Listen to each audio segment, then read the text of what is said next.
Assalamualaikum warahmatullahi wabarakatuh. Wilujeng patepang deui sareng Pak Irman. Dina danget ieu urang diajar deui bahasa Sunda. Dalam pertemuan ini, di video ini mari kita belajar kembali bahasa Sunda, yaitu tentang menyimak teks yang akan Pak Irman bacakan dengan judul Surabi jeung Tutug Oncom. Wilujeng ngadangukeun.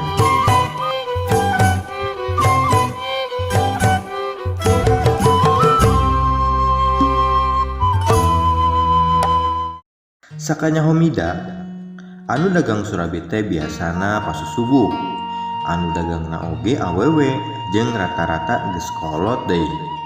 Ari dagangna nagog di sisi jalan.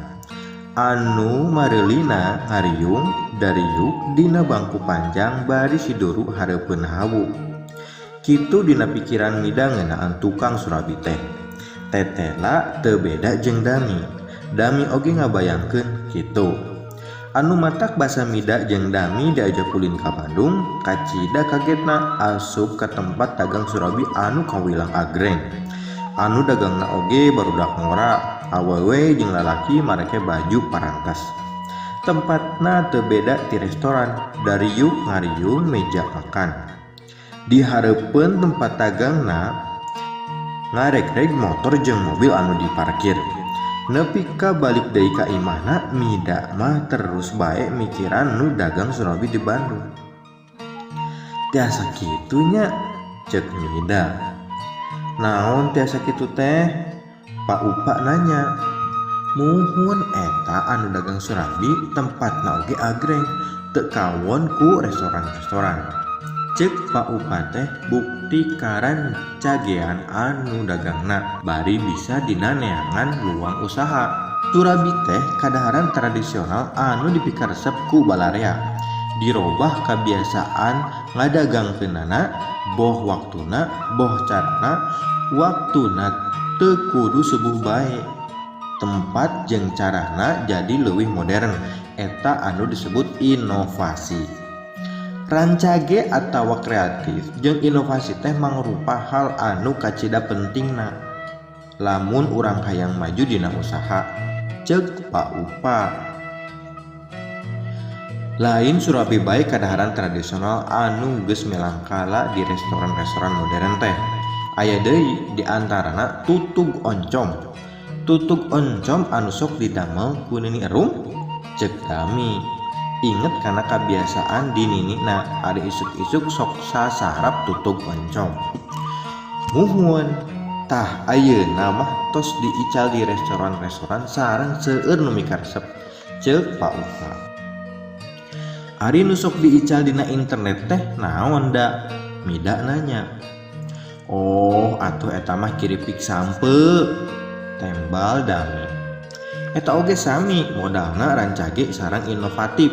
Kiripik sampe diical ngalangkungan internet anu samemehna mah henteu aya, ceuk Pak Upa. Saenyana masih keneh loba kadaharan tradisional teh. Nya anu ku urang mah sok disebut kadaharan kampung tea. Tetela ari geus dibawa kadayeuh mah loba nu mikaresep, ngan teu acan aya anu ngaropea saperti Surabi jeung tutug oncom. Kitu deui didagangkeunana, masih ngagunakeun cara-cara heubeul, teu acan ngamangpaatkeun kamekaran teknologi saperti internet. Eta bisa mangrupi luang usaha pikeun urang. Saratna nyaeta rancage jeung inovatif, daek mikiran jeung migawe hal-hal anyar anu positif. Tah ayeuna barudak hayu urang jawab pananya-pananya anu ditulis. Nomor 1, iraha umumna anu sok dagang Surabi teh jeung saha deui anu dagangna.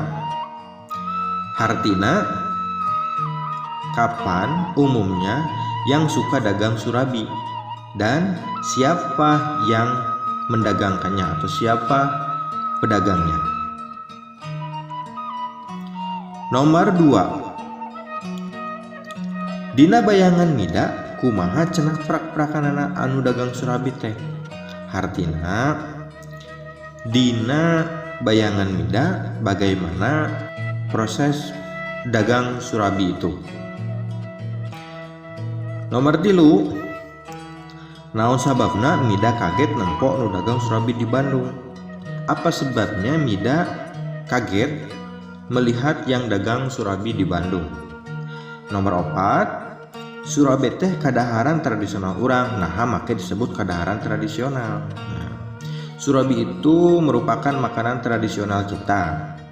Kenapa disebut makanan tradisional?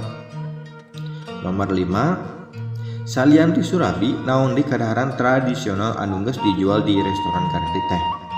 Selain dari surabi, apa makanan tradisional yang sudah dijual di restoran besar?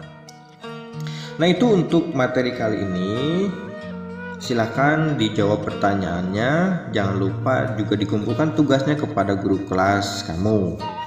Terima kasih. Wassalamualaikum warahmatullahi wabarakatuh.